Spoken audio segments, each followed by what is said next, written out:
தியாகியின் பங்கு. காந்தி கொள்கையில் அதிக ஈடுபாடு கொண்ட குமரன் நாட்டு விடுதலைக்காக காந்தி அறிவித்த போராட்டத்தில் கலந்து கொண்டார்.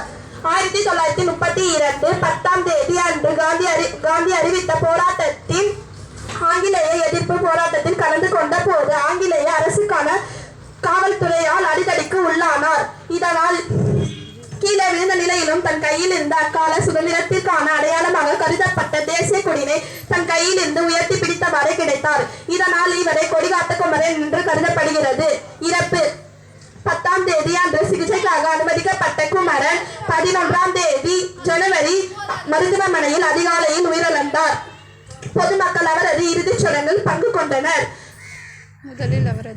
முதலில் அவரது தம்பி ஆறுமுகமும் பின்னர் குமரன் தேசத்தின் பொது சொத்து என்று கூறி ராஜகோபால ஐயர், மாணிக்கம் செட்டியார், வெங்கடாச்சல பிள்ளை என பலரும் இறுதிச் சடங்கில் கொல்லி வைத்தனர்.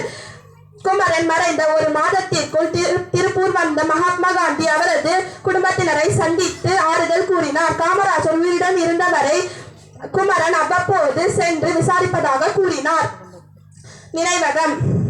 தமிழ்நாட்டு அரசு திருப்பூர் குமரன் தியாகத்தை போற்றும் வகையில் திருப்பூரில் திருப்பூர் குமரன் நினைவகம் ஒன்று அமைக்கப்பட்டுள்ளது.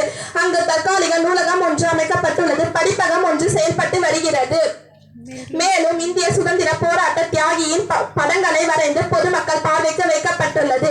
இத்துடன் என் உரையை முடிக்கிறேன். ஜெய் ஹிந்த்.